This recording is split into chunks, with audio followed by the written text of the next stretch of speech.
বিপ্লবী বিদ্ৰোহী ফকি ফকি পঞ্চজন্য প্ৰলয় ধ্বনিৰে দশদিশ পৰিপূৰ্ণ এই ঘৰ অঘৰীৰ ঘৰ অতি মনোহৰ কৰি ৰঙিলী ৰাঙলী ভাং ভাং ভাং খোল ভাং ভাং দুৱাৰৰ মুক্ত আকাশে উৰে দীপ্ত ৰঙা নিশা সজোৱা হেৰাও মজদুৰ সুখৰে পঞ্চায়ত ৰাজ জৰ জৰ কণ্ঠৰ হৃদয়ৰ মৰ্মৰ যুগমীয়া হাসতীয়া যা যাবৰি মলি চিকুনাই যাওঁ গা জোকাৰি নমস্কাৰ মই গোলাঘাট জিলা শিক্ষা প্ৰশিক্ষণ প্ৰতিষ্ঠানৰ প্ৰবক্তা মীনা শইকীয়া যোৱা 20 জুন তাৰিখে কলাগুৰু বিষ্ণুৰাভা দিৱসৰ লগত সংগতি ৰাখি এখনি বিষ্ণুৰাভাদেৱৰ কবিতাৰ ওপৰত আবৃত্তি প্ৰতিযোগিতা অনুষ্ঠিত হৈছিল আৰু তাত মই বিচাৰক হিচাপে অংশগ্ৰহণ কৰি তেওঁলোকক কবিতাসমূহ বিচাৰ কৰি দিয়াৰ সুবিধা লাভ কৰিছিলোঁ। প্ৰথমে মই ছাত্ৰ ছাত্ৰী তথা অভিভাৱক শিক্ষাগুৰুসকলক যিসকলে এই কাৰ্য সম্পাদন কৰি ছাত্ৰ ছাত্ৰীসকলক এখোজ আগবাঢ়ি যাবলৈ সুযোগ সুবিধা কৰি দিছে তেওঁলোকলৈ মই ধন্যবাদ জ্ঞাপন কৰিছোঁ। আমি আবৃত্তি প্ৰতিযোগিতাখনত বিচাৰ কৰি আবৃত্তি সম্পৰ্কীয় যিখিনি কথা ছাত্ৰ ছাত্ৰীৰ খুব প্ৰয়োজন বুলি অনুভৱ কৰিছিলোঁ সেই কথাখিনিকে লৈ আপোনালোকৰ সন্মুখত লৈ আহিছোঁ। আশা কৰিছোঁ আপোনালোক নিশ্চয় লাভৱান হ'ব। এইখিনি আচলতে ছাত্ৰ ছাত্ৰীসকলক উদ্দেশ্য কৰিহে কোৱা হৈছে কথাখিনি, বাকী আমাৰ শিক্ষাগুৰুসকল বা অভিভাৱকসকলৰে যথেষ্ট অভিজ্ঞতা আছে বা এই সম্পৰ্কে সকলোৱে জানে। মোৰ ক্ষুদ্ৰ অভিজ্ঞতাৰে মই মাত্ৰ মোৰ ফালৰ পৰা মই কেইটামান কথা আপোনালোকক জনাব বিচাৰিছোঁ। প্ৰথমে মই আহিছোঁ যে আবৃত্তিটো কি। ছাত্ৰ ছাত্ৰীসকলে এই কথাটো খুব সুন্দৰভাৱে অনুভৱ কৰিব লাগিব যে আবৃত্তিনো কি। আবৃত্তি এক পৰিৱেশ্য কলা। কবিতা এটাক কলাসন্মতভাৱে পঠন কৰাই হ'ল আবৃত্তি। এতিয়া কলাসন্মত পঠন আৰু কবিতা পঠন এই দুটাৰ মাজত অলপ পাৰ্থক্য আহি পৰিছে। কলাসন্মত বুলি কওঁতেই আমি ছাত্ৰ ছাত্ৰীসকলে এই কথাটো জানিব লাগিব যে ই এটা কলা, যিটো কলাক আমি যথেষ্টখিনি প্ৰেক্টিছ কৰি যথেষ্ট অনুশীলন কৰি পৰিশীলিত ৰূপত যেতিয়া আমি প্ৰদৰ্শন কৰিব পাৰিম তেতিয়াহে আবৃত্তিটো সুন্দৰ হৈ যাব। আমাৰ আবৃত্তি সকলোৱে কৰিব পাৰে, কিন্তু আমি আৰু অধিক কেনেকৈ সুন্দৰ কৰিব পাৰিম, তাক কলাসন্মত ৰূপটো আমি কেনেকৈ দিব পাৰিম, সেই কথাটোৰ কাৰণে আমি কিছু কথা মন দিব লাগিব। যিসকলে আবৃত্তি কৰি ভাল পাইছা বা যিসকলে আবৃত্তিৰ প্ৰেক্টিছ কৰি আছা সেইসকলৰ কাৰণে এই কথাখিনি যথেষ্ট গুৰুত্বপূৰ্ণ বুলি ভাবিছোঁ। এতিয়া আবৃত্তি এটা কৰিবলৈ আমি কেনেকৈ প্ৰস্তুত হ'ব লাগে। আবৃত্তি মানে আমি কি গম পালোঁ, ই এটা কণ্ঠকলা, কণ্ঠ বাক শিল্প বুলি কোৱা হয় আৰু ই কলাসন্মত পঠন। এই কথাখিনি যিহেতু আবৃত্তি এটা পৰিৱেশন কৰোঁতে কণ্ঠৰ দ্বাৰাহে, কণ্ঠৰ খেলহে এইটো। ই কোনো শাৰীৰিক কৰ্ম বা শাৰীৰিক ক্ৰিয়া নহয়। যেনেকৈ নাটক এখন কৰোঁতে আমি কান্দিবলগীয়া হ'লে কান্দি দিওঁ, হাঁহিবলগীয়া হ'লে হাঁহি দিওঁ, হয়নে? কিন্তু যদি আমি আবৃত্তি কৰোঁ সেইখিনি কিন্তু আমি উচ্চাৰণৰ যোগেদি, মাতৰ যোগেদি, মাতৰ কণ্ঠেৰে আমি কাম কৰি পেলাই সেই ভাৱটো প্ৰকাশ কৰিব লাগিব। সেইটোৱে হ'ল আবৃত্তি। আমি আবৃত্তিৰ কথাটো নিশ্চয় অনুধাৱন কৰিব পাৰিছোঁ। এতিয়া আমি আবৃত্তি এটা কৰিবলৈনো আমাৰ কেনেকৈ প্ৰস্তুত হ'ম সেই কথাখিনিলৈ আগবাঢ়িব বিচাৰিছোঁ। এতিয়া প্ৰথম আবৃত্তিৰ কাৰণে প্ৰস্তুত হ'বলৈ হ'লে যিটো কবিতা আবৃত্তি কৰিব বিচাৰিছোঁ বা আবৃত্তি কৰিম বুলি ভাবিছোঁ সেই কবিতাটো শুদ্ধ উচ্চাৰণেৰে, শুদ্ধ উপযুক্ত যতি বিৰাম চিন ব্যৱহাৰ কৰি ভাৱ প্ৰকাশ হোৱাকৈ বাৰে বাৰে পঢ়ি মুখস্থ কৰিব লাগিব। 1 নম্বৰ কাম সেইটো। ছাত্ৰ ছাত্ৰীসকল, আমি যিটো কবিতা আবৃত্তি কৰিম তাক শুদ্ধ উচ্চাৰণ আৰু উপযুক্ত যতি বিৰাম চিনৰ ব্যৱহাৰ কৰি ভাৱ প্ৰকাশ হোৱাকৈ বাৰে বাৰে পঢ়াৰ অভ্যাস কৰিব লাগিব আৰু কবিতাটো মুখস্থ হ'ব লাগিব। দ্বিতীয়তে প্ৰকাশভংগীৰ কথালৈ আহোঁ। আমি আবৃত্তিটো যিহেতু এইটো এটা কলা, পদৰ পৰিবেশ্য কলা, পৰিৱেশন কৰিব লাগিব। আমি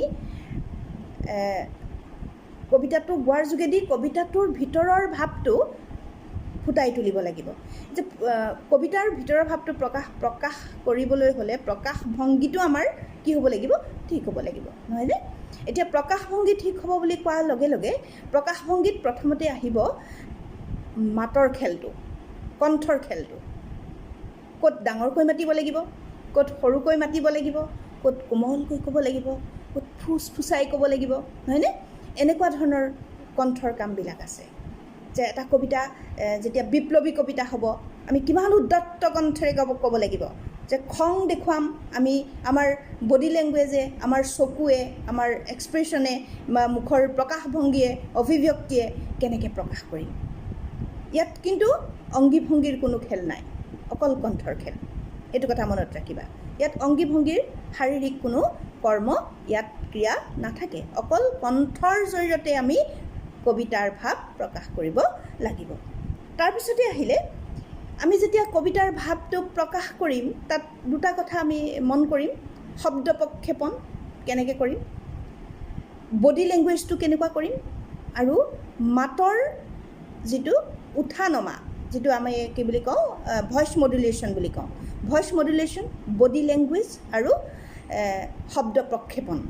শব্দটো কেনেকৈ প্ৰক্ষেপ কৰিম, কেনেকৈ থ্ৰ' কৰিম, আৰু শব্দ ঠোলবিলাক, যিবিলাক শব্দ ঠোল আছে, যেনেকৈ মই কাঞ্চন জংঘা তুষাৰ শুভ্ৰশীৰ ময়েই অভ্ৰভেদী বীৰ মোৰ জটা জৰি জৰি নিগৰি নিগৰি বয় অবিৰল কল কল।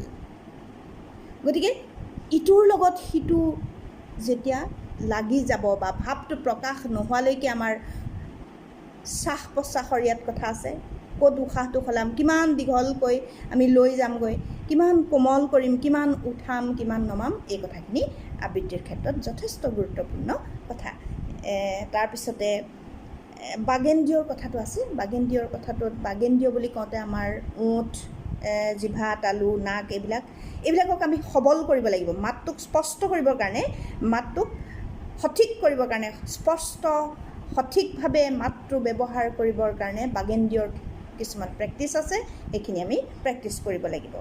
আৰু তেতিয়া কি হ'ব, আমাৰ স্বৰবিলাক উঠা নমা হৈ থাকে। স্বৰবিলাক কেতিয়াবা, স্বৰ মানে মাতটো কেতিয়াবা স্বৰ যদি পৰিৱৰ্তন নহয়, তেতিয়াহ'লে ভাৱৰ প্ৰকাশটো, আবৃত্তিত ভাৱৰ প্ৰকাশটো নাপাব। গতিকে আমি স্বৰ পৰিৱৰ্তন কৰিবৰ কাৰণে সেই বাগেন্দ্ৰিয়ৰ যিবিলাক আমাৰ খেল আছে, কণ্ঠৰ যিবিলাক আমাৰ কাম আছে, সেই কামবিলাক আমি কৰিব লাগিব।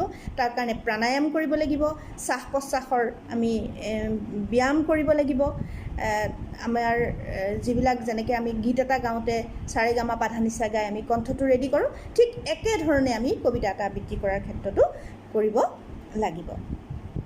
এতিয়া এইখিনি হ'ল আমি কবিতাটো যেতিয়া আমি অনুশীলন কৰিম, তাৰ কাৰণে প্ৰেক্টিচ কেনেকৈ কৰিম বা কোনবিলাক কথা আমি প্ৰেক্টিচ কৰিম, মুখস্থ কৰিম, শব্দ শুদ্ধ উচ্চাৰণ কৰিম, মাতটো সবল কৰিম, মাতৰ উঠা নমা কেনেকৈ কৰিম, বা মাতটোক আমি কিমান স্পীডত নিম, কিমান গতিৰে যাম, এই গোটেই কথাখিনি আমি প্ৰেক্টিচ কৰি কৰি কৰি কৰি এটা পৰিশীলিত ৰূপত কবিতাটো সাৱলীল হ'ব লাগিব। পৰিশীলিত মানে একদম প্ৰেক্টিচ কৰি কৰি কৰি কৰি ভাৱ বুজি তাক প্ৰেক্টিচ কৰি কৰি ঠিক কৰিব লাগিব। এইখিনি কাম কিন্তু যথেষ্ট আগতীয়াকৈ আমি সদায় কৰি থকা কাম। আমি কবিতা এটা আবৃত্তি প্ৰতিযোগিতা আছে আজি, গতিকে আমি কবিতাটো মুখস্থ কৰি পেলাই তাত কবিতা এটা গাই দিলে কেতিয়াও আবৃত্তি এটা শুদ্ধ বা সুন্দৰ হ'ব নোৱাৰে, হয়নে? যিহেতু এইটো এটা মই কৈছোঁৱে যে পৰিৱেশ্য কলা হ'বলৈ হ'লে তাক সুন্দৰভাৱে আমি শ্ৰোতাৰ আগত বা সুন্দৰভাৱে আমি দৰ্শকৰ আগত পৰিৱেশন কৰিব পাৰিব লাগিব, প্ৰদৰ্শন কৰিব পাৰিব লাগিব।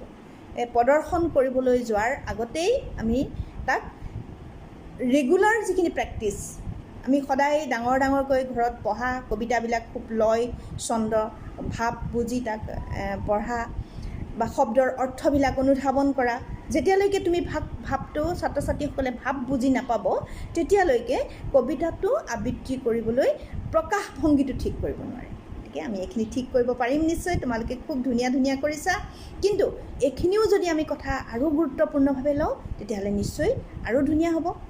এতিয়া মই সৰু কেইটামান আৰু কথা কওঁ। সেই কথাকেইটা এনেকুৱা ধৰণৰ যে প্ৰতিযোগিতা এখনত যেতিয়া আমি অংশগ্ৰহণ কৰোঁ, আমি বিচাৰক হিচাপে থাকোঁ।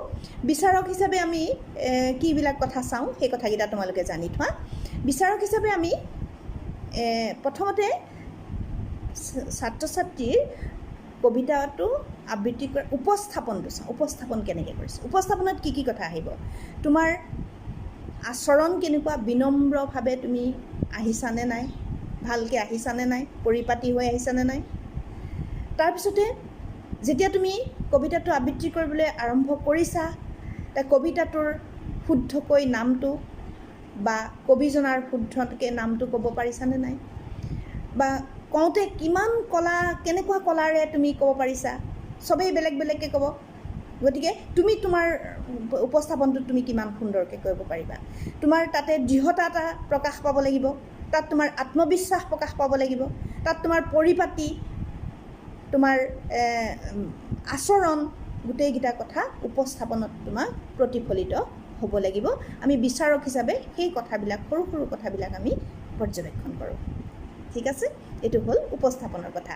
দ্বিতীয়তে, যেতিয়া আমি কবিতাটো আবৃত্তি কৰিবলৈ আৰম্ভ কৰোঁ, এটা উপস্থাপনৰ ক্ষেত্ৰত এটা সৰু ভুল প্ৰায়খিনিৰে হৈ যায়। মই এই কথাটো আজি তোমালোকক জনাই থৈছোঁ এই ভিডিঅ'টোৰ যোগেদি, যে কবিতাৰ শিৰোনামা বুলি কয় বহুতে।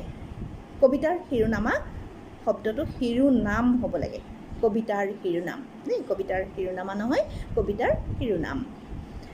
এই ভুলটো আমি শুদ্ধ কৰি ল'ব লাগিব। যদি কোনোবাই ভুল কৰিছিলোঁ সেইখিনি পিছৰ বাৰত আমি শুদ্ধ কৰিম। দ্বিতীয়তে, আমি যেতিয়া কবিতাটো আবৃত্তি কৰিম, মই আগতেই কৈছিলোঁ যে কবিতাটো যেতিয়া আমি গাবৰ কাৰণে বা আবৃত্তি কৰিবৰ কাৰণে প্ৰস্তুত হৈ ল'ম, তেতিয়া আমি কি কৰিম, যে মুখস্থ কথাটোত আমি গুৰুত্ব দিব লাগিব। মুখস্থ কেনেকৈ কৰিম, স্পষ্ট আৰু শুদ্ধ উচ্চাৰণেৰে জ্যোতিচিহ্ন শুদ্ধ ব্যৱহাৰ, উপযুক্ত ব্যৱহাৰ কৰি কবিতাটো সাৱলীলভাৱে ভাৱ প্ৰকাশ কৰিব পৰাকৈ আমি কি কৰিব লাগিব, মুখস্থ কৰি ল'ব লাগিব। যেতিয়া আমি সেই মুখস্থ কথাটো নাপাওঁ, ভুল হয়, তেতিয়াই ছাত্ৰ ছাত্ৰীৰ আবৃত্তিটোত অকণমান জটি পৰে, মনত পেলাবলগীয়া হয়, পাহৰি যোৱা হয়। গতিকে সেইখিনি যাতে নহয় তাৰ কাৰণে আমি আগতীয়াকৈ ৰেডি হৈ আহিব লাগিব। মুখস্থ বিদ্যাটো কথাটো চাব লাগিব।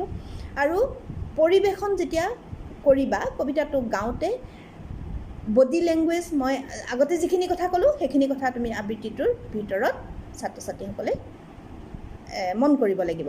বডি লেংগুৱেজ থাকিব, ভইচ মডুলেশ্যন থাকিব, মাতৰ স্পষ্টতা থাকিব, বোল্ডনেছ থাকিব, তাক কেনেধৰণে তুমি ভাৱ প্ৰকাশভংগীটো ঠিক কৰিব পাৰিছা নাই, শব্দৰ ভাৱৰ লগত মিলাই শব্দ প্ৰক্ষেপণ কৰোঁতে ঠিক হৈছেনে নাই, এই গোটেই কথাখিনি আমি প্ৰকাশভংগীত চাওঁ। প্ৰকাশভংগী আছে, উপস্থাপন আছে, উচ্চাৰণ আছে, তাৰপিছতে